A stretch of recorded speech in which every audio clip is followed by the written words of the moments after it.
මොකද දේවස්ථානයේ භූමියට වාහන ඇතුල් කිරීමට අවසර දීලා නැහැ. ඇත්තටම අපි පයින් යනවා නම් තමයි මේ මනරම් පරිසරයේ සුන්දරත්වය අපිට සැබෑ ලෙසම විඳ ගන්න ලැබෙන්නේ. මීගමු කලපුවෙන් වටවුණු භූමියක මෙම දෙව්මැදුර ගොඩනැගීම ලේසි පහසු කාර්යයක් නම් වෙලා නැහැ. මෙම භූමියේ පස තනිතලා කොට දේවස්ථානයේ සාදා නිම කිරීමට විශාල වෙහෙස මහන්සියක් අරගෙන තියෙනවා.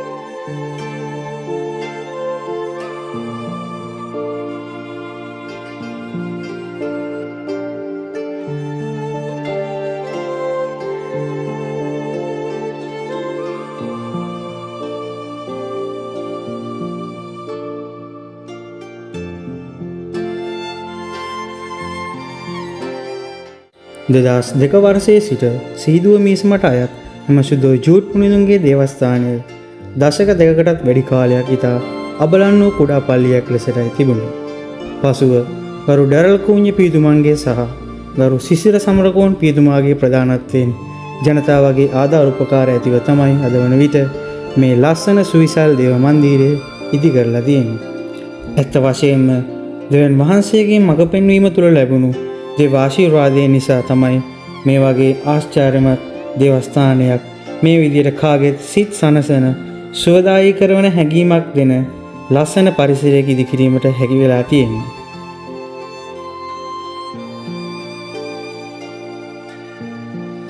බලාපොරොත්තු සුන්නුවන්ට නව බලාපොරොත්තු හිතේ තියෙන හැමෝටම ශුද්ධ වූ ජූඩ් මුනිදුන් වෙතට පැමිණෙන ඔයාලා ඒ බලාපොරොත්තු ඉෂ්ට සිද්ධ කර දෙන මෙන් ජේසුස් වහන්සේට යාචනා කරන ලෙස ඉල්ලා උන්වහන්සේගේ මැදිහත් පිහිට පතන්න මෙම දේවස්ථානයට එන්න කියලා අපි ඔයාලා හැමෝටම ආරාධනා කරනවා.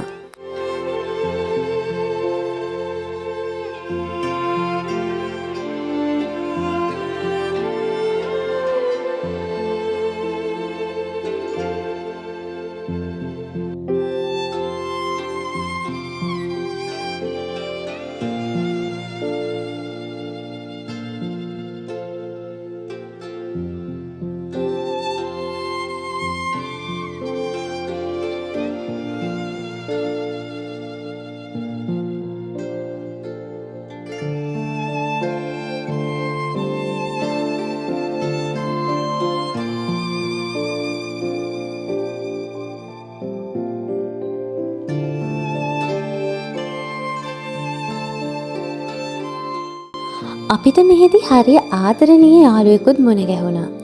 එයාගේ නම තමයි ටිටෝ. අපි නම් එතකොට දැනගෙන හිටියේ නැහැ මෙහෙම යාළුවෙක් මෙතන ඉන්නවා කියලා.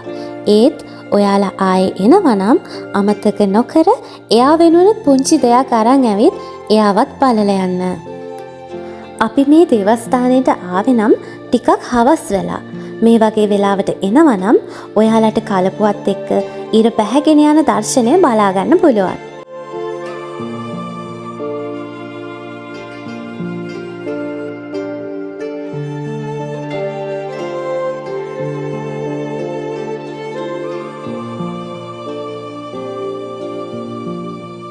අපි ඉන්න වෙලාවේ නම් කටුනායක ගුවන් තොටුපළ වෙතට පැමිණෙන ගුවන් යානයක් යනවා දැක්කා.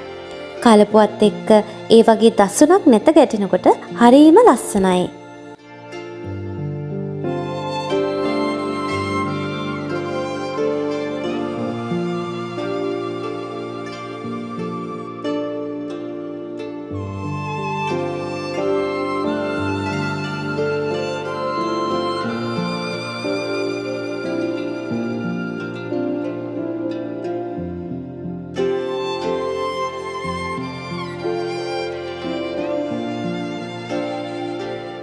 දෙදස් දෙක වර්ෂයේදී මෙම දේවස්ථානය ආරම්භ කර තිබුණේ ගරු මැක්සිමස් රොද්රිගු පුල්ලේ පියතුමා විසින්.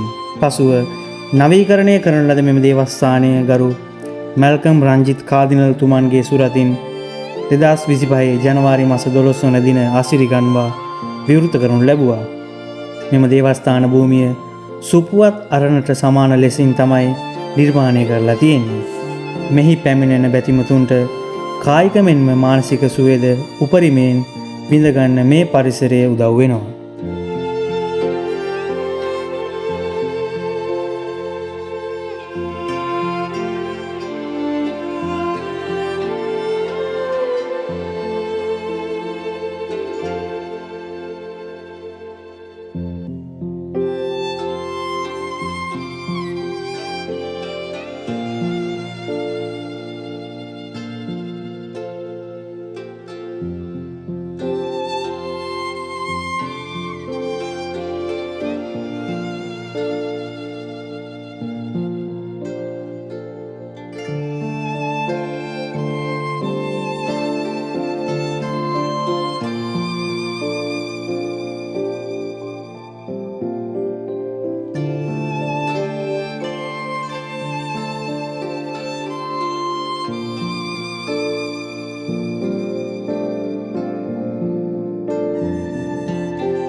විශේෂයෙන්ම ඔයාලා කවුරු හරි යම්කිසි මානසික පීඩාවකින් ඉන්නවා නම් මෙම දේවස්ථානයට ඇවිත් යාචනා කරලා යන්න.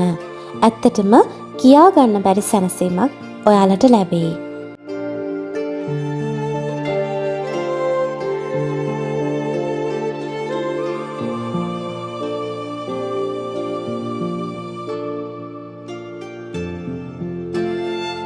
මෙතන අපිට වැඩියෙන්ම සිත්ගත් තවත් තැනක් තමයි මේ වේලංකන්නි ආරෝග්‍ය දේවමාතාවන්ගේ සුරුවම. කාගෙත් භක්ති ආදරය වැඩියෙන් උපදිනවා මේ ලස්සන දසුන දැක්කම.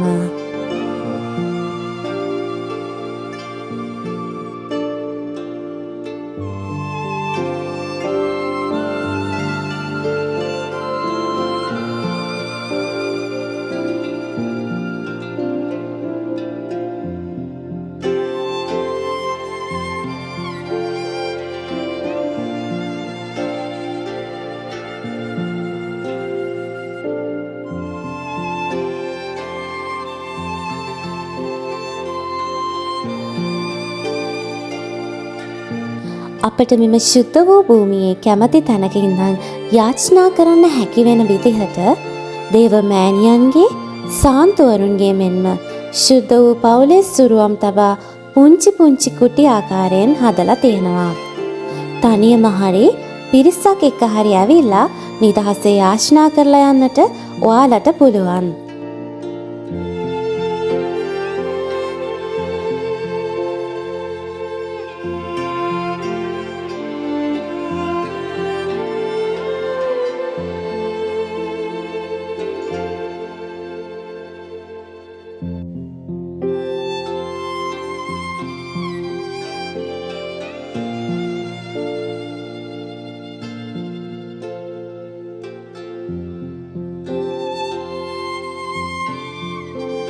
ඉතින් අද අපි මේ දේවස්ථානයේ ගියපු හෝරා කීපය අපේ හිත්වලට පුදුමාකාර සැනසීමක් ගෙනාවා.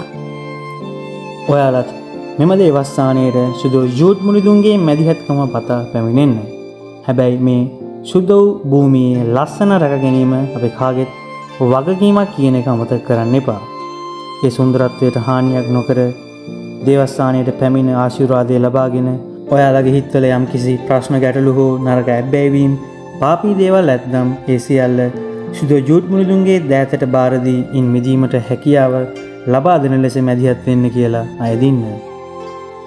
මේ ශුද්ධ වූ භූමියෙන් පිට වෙනකොට නව ජීවිතයක් ලැබුණා වගේ හැඟීමක් එතකොට ඔයාලට දැනෙයි. තවත් ලස්සන දේවස්ථානයක වීඩියෝවකින් අපි ඔයාලව හමු වෙන්නම්. අපිට එන්න ඔයාලගේ දේවස්ථානය ගැන විස්තරත් කමෙන්ට් එකකින් කියන්න. ශුද්ධ වූ ජූට් මුනිදුනි අප නිසා යාඥා කළ මැනව. ඔබ සැමට දෙවන් වහන්සේගේ ආදරය සහ ආශිර්වාදය නොඅඩුව ලැබේවා.